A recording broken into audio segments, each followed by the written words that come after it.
Wherever you look, people are criticizing everything.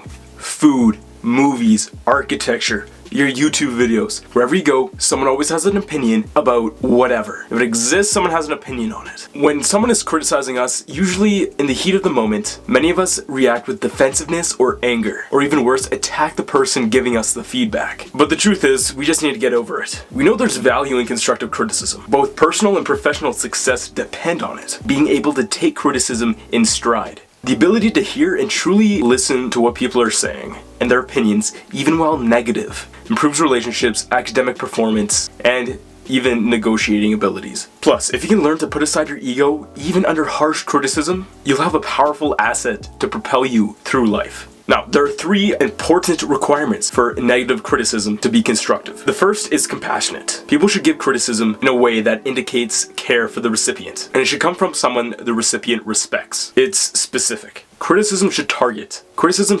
appropriate elements of the recipient's performance and offer specific guidance for improvement. And the third, it's a match. Criticism should align with the recipient's emotions and motivation. You can use this list to see if a critic is trying to harm you or to help you. It's useful, trust. Now that you know that not everyone who comes to you with their opinion is gunning for you, we can learn how to appropriately deal with criticism. Let's learn how to diffuse and use other people's feedback for the best. The first thing we can do is stop the initial reaction and listen for the critic's intentions. Many people get so defensive at the mere possibility of negative feedback, but no one's perfect. And it's okay to think about strength and weaknesses of something you're creating or something you're saying. When you're about to receive negative or constructive criticism, stop for a moment and approach the situation with an open mind so you can understand the difference. For example, "Hey Bobby Sue, are you able to eat your Doritos in a different room or chew more quietly at your desk? You're super loud." This may seem confrontational at first, but it's not. The critic may be trying to deal with their own distractions and trying to improve and doesn't need someone chewing Doritos super loud in their ear. And to be fair, Bobby Sue shouldn't even be chewing that loud. Number 2, decide if criticism is destructive or constructive. Think about whether feedback you're receiving is coming from someone who actually cares about you, references an area you can improve in, or specifies how to get better. If you make a cocktail for your partner and they just spit it out and don't say why it's terrible, they're just being rude for no reason, and they can make their own damn cocktail next time. Some people criticize one another to cement a never-ending power trip. You'll usually be able to recognize this if the criticism is baseless and has no regard to what you're actually doing. For example, if your manager criticizes your performance while they themselves are standing behind the desk, eating gummy bears and playing Pokemon Go, well,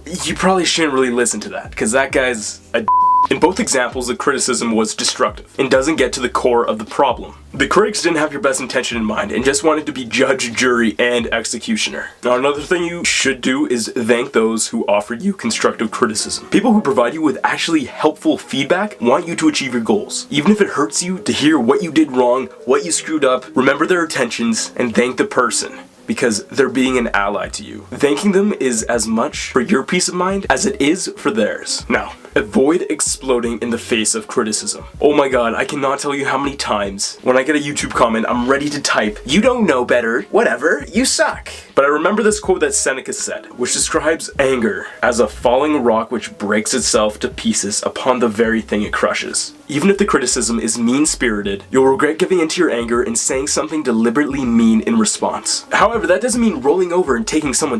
Oh god, that. Doing that can leave a huge dent in your self-esteem. There are calm ways to request clarification on what someone is saying, and most poorly intended criticism will break into tiny rocks. Under scrutiny, take a breath, leave emotions aside. Now, you should also minimize encounters with toxic people. Say she's a dog food taster and is a big fan of Scooby-Doo, so naturally you swipe right. And you do this so you can discuss the faint differences between beef kibble and pork kibble. Like, what's the difference? That's what you want to find out.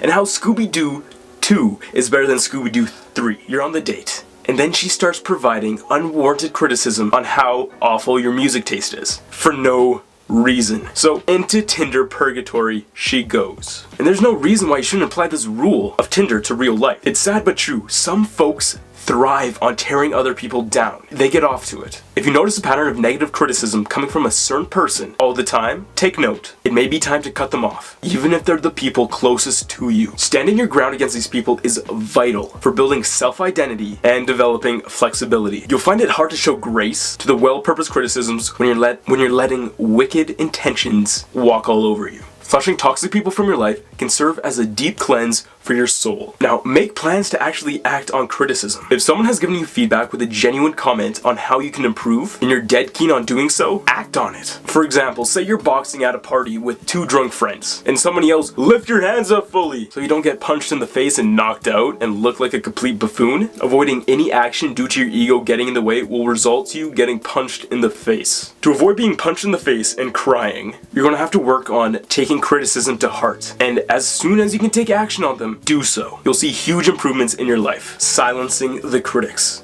As with any personality trait or skill, getting it to stick takes time and practice. You won't immediately bat away the next piece of destructive advice you get without taking it to heart, and you still might jump to conclusions. However, here are a few phrases to throw out in response to criticism to fake it till you make it. Before we kick off the list, it's important to know that it can help to let your potential critics know that they have an open channel to give you feedback. This sets your own expectations as it does theirs, and letting people know you're open to their needs. So the first one goes like this: "I understand I haven't lived up to your expectations on this. How can I do better next time?" This lets people know that you did something wrong and that you want to step up your game in the future. The second one goes like this: "I'm really trying to improve. I'm going to redo this now and get it over for you. If you wouldn't mind letting me know how my second attempt goes." This signals an immediate willingness to improve and an immediate intent to sort problems out. Proactivity is a great response to criticism. The third goes like this: "I'd appreciate actionable points when you next give feedback." Simple. If someone has provided you with feedback and you feel that it isn't constructive, ask them to clarify and present their criticism in a more fluid way. That way you can understand what they're saying and to see if their criticism is even warranted. Bottom line, the keys to handling criticism in your life are the following: determining its intent, responding calmly, acting on constructive criticism, and minimizing time with people who constantly criticize to harm you. The famous basketball coach John Wooden called it a mistake to get too caught up in the praise